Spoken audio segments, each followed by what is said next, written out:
The wind howled through the pine trees of Willow Creek as the widow Anna Cole tightened her shawl around her shoulders, her little boy clutching her hand. The cabin she and her late husband had built stood quiet now, the fields bare, the fire cold. Winter was coming fast, and she knew she couldn't face it alone. The townsfolk had whispered behind her back since Thomas died in that logging accident, some saying she should leave, others pitying her in silence. But Anna had a son to raise, a home to protect, and a promise she'd made to her dying husband. Don't let him grow up afraid of the world. That promise burned in her heart every day. It was on a cold afternoon that she first saw him, the stranger chopping wood near the edge of town. Broad-shouldered, quiet, and with eyes that carried years of loneliness, the lumberjack was known only as Jack Rowan. He kept to himself, speaking to no one except the forest and the sound of his axe. The rhythm of his chopping echoed like a heartbeat through the valley. Rumor had it he'd once had a family, but the war had taken them. Anna didn't know if that was true, but she saw something in him, a silence that mirrored her own. That evening, when the town marshal came riding up her path, everything changed. "Anna," he said, "word's out the landowners are coming next month. They want proof there's a man running this farm, or they'll take it." Anna's breath hitched. Her husband's name wasn't on the deed, and alone she had no legal standing to keep the homestead. Unless you've got a husband, or at least someone willing to stand for you, they'll seize it. The marshal's words struck her like lightning. She spent the night pacing by the fire, her son asleep in her arms, wondering what choice she had. At dawn, she walked into the pines, the smell of sap and sawdust thick in the air. Jack was there, swinging his axe like it was an extension of his soul. "Mr. Rowan," she said softly. He stopped, wiping his brow, and turned. His eyes, a stormy grey, met hers. "Ma'am?" he asked. She swallowed hard. I need to ask you something," she stammered, clutching her shawl tighter. "It's foolish, maybe even desperate, but I've got no one else." He said nothing, only waited. "Can you pretend to be my son's father?" The words trembled out of her like fragile glass. "Just for a while. The landowners are coming, and they'll take everything if they think I'm alone." Jack stared at her, expression unreadable. Then he looked down at the little boy beside her, a child with wide blue eyes and a curious gaze. "Your boy?" he asked. "Yes," she whispered. "His name's Samuel." Jack knelt down slowly, his rough hands resting on his knees. "Hello, Samuel," he said gently. The boy blinked, then smiled shyly. Something in Jack's chest stirred, a feeling he hadn't known in years. He stood, his jaw tight. "All right," he said finally. "I'll do it." In the days that followed, Jack moved into the cabin's spare room, and for the first time in years, laughter returned to its walls. He chopped wood, fixed fences, and even built a new cradle for Samuel, whose giggles filled the air like sunlight through leaves. Anna watched him quietly, her heart warming despite herself. The townsfolk noticed too, the widow and the lumberjack walking side by side, sharing quiet words and soft glances. Some whispered that she'd found love again, others scoffed. But Anna didn't care. For the first time since Thomas's death, she felt safe. Then one evening, while Jack sat carving a wooden toy for Samuel, he spoke. "Why'd you pick me, Anna?" "There are plenty of men in town." She smiled faintly, staring into the fire.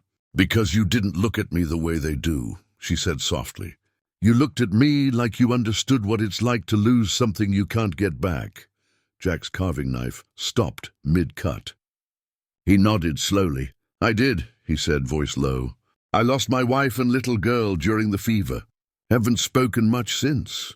Silence filled the room, but it wasn't empty. It was full of shared pain, shared healing. Anna reached out and placed her hand over his.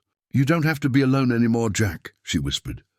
His eyes met hers, and for a brief moment, time stood still. But before anything more could be said, the distant thunder of horses echoed. The landowners had arrived early. "Stay inside," Jack told her, grabbing his coat and stepping into the fading light. As he walked toward the riders, axe still in his belt, Anna stood at the window clutching her son. She watched the man who'd once been a stranger stand tall against those who sought to take everything from her. And in that moment, she knew this wasn't just pretending anymore. It was something real, something that might just save them all. The men on horseback dismounted with smirks on their faces, boots sinking into the mud. "We're here to see about this land," the leader barked, holding a stack of papers. "We heard the widow ain't got a man to claim it." Jack stood firm, his shadow stretching across the dirt as the sun sank low. "She's got one now," he said evenly, voice steady as the earth beneath them. The man laughed. "You, the hermit lumberjack? You think that makes this place yours?" Jack stepped forward, eyes hard. "I think it makes me her husband, and this her home."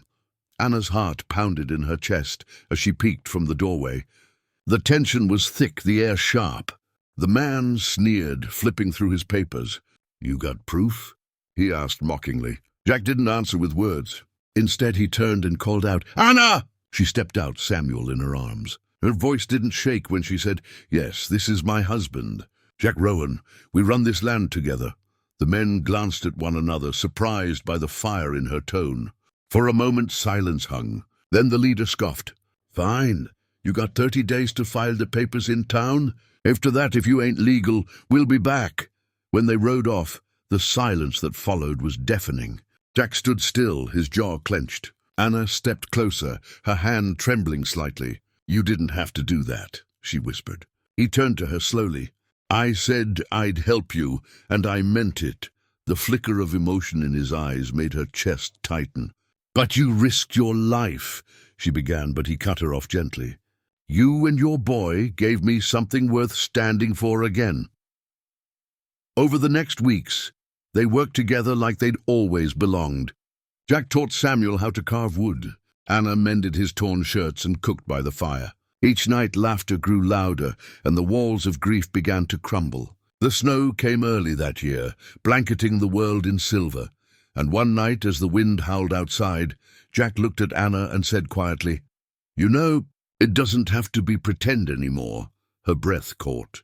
"Jack," he stepped closer, his voice soft but sure, "I want to be here for him, for you, if you'll let me."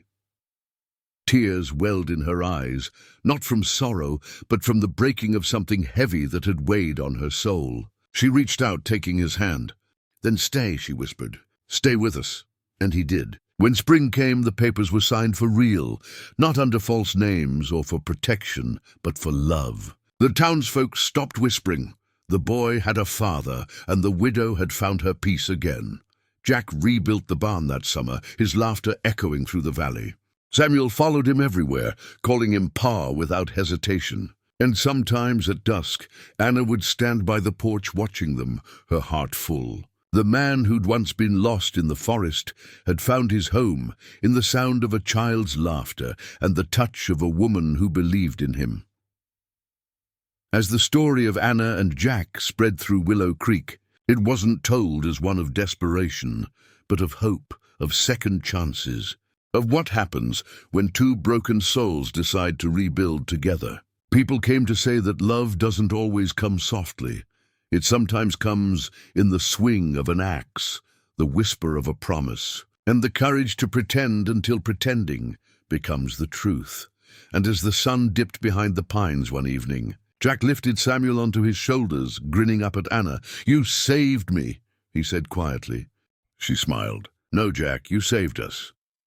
To every heart watching this story today, don't forget, love can find you again, even in the ruins. And if you believe in second chances, subscribe to the channel for more stories that remind you hope is never too late.